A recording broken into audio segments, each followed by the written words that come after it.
que hoy en día es un gran teatro y está en los altares de la iglesia.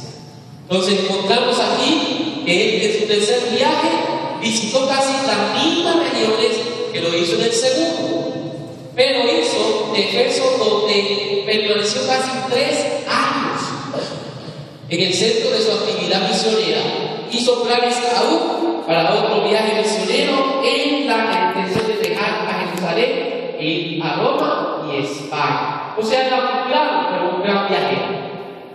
A diferencia de Pedro era como más, ¿verdad? Se diría un lugar que ahí él se quedaba, pero como líder de los apóstoles, él tenía que, ¿verdad?, estar pendiente a todo lo que los apóstoles hacían.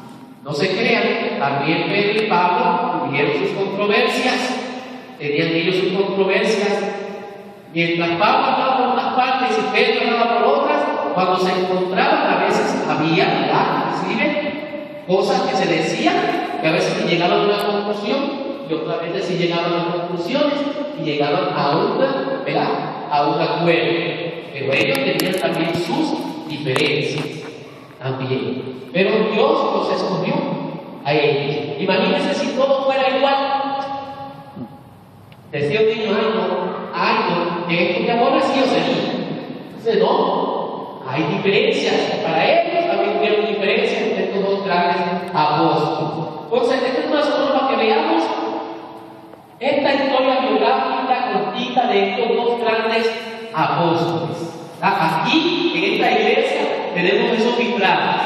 Aquí tenemos estos vitrales que son grandes santos de nuestra iglesia. Aquí vemos los vitrales que tenemos en el templo y en muchos otros templos vemos las imágenes de muchos grandes hombres y mujeres. Y entre ellos, en muchas iglesias que se llaman Pedro y Pablo, se encuentra la figura de estos grandes hombres. Y que hoy día están celebrando el patrón en Pablo. Como vemos, esta historia muy interesante de estos dos grandes hombres que ya no los conocían profundamente, ya los conocían un poquito más. Pero lean libros, ¿verdad?, acerca de ellos, de estos dos grandes hombres santos. Pero quisiera quedarme con Pedro. Pedro era el que estaba al lado de Cristo todo el tiempo. Estuvo su ministerio de 3 años, estuvo al lado de él, comió con él, estuvo con él siempre. Jesús lo llamaba. Se dice que cuando Jesús se iba a orar, siempre llamaba a Pedro, aunque se quedaba retirado, llamaba a Pedro, a Juan y a Santiago. Pero Pedro siempre estaba presente. Pues me quiero quedar con Pedro, porque Pedro era el que estuvo más con Jesús.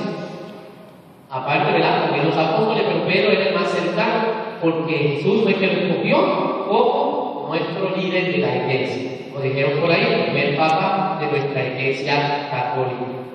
Vemos aquí que dice la palabra, y la pregunta fue el evangelio del día de hoy, de esta fiesta. Se dice que de camino hacia la región de Cesarea de Filipo, Jesús preguntó a sus discípulos: ¿quién dice la gente que es el Hijo del Hombre?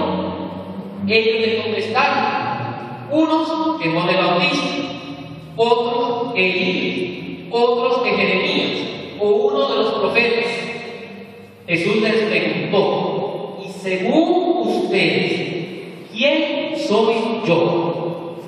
Simón Pedro respondió: tú eres el Mesías, el Hijo de Dios vivo.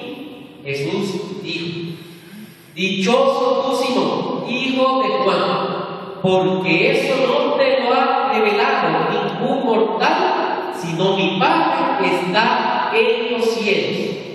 Yo te digo, tú eres Pedro, y sobre esta piedra edificaré mi iglesia, y el poder de la muerte no podrá con ella.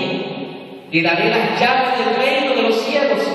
Lo que ates en la tierra quedará atado en el cielo, y lo que desates en la tierra quedará desatado en el cielo. Palabra de Dios. ¿Quién dice la gente que soy yo? Esa es la primera pregunta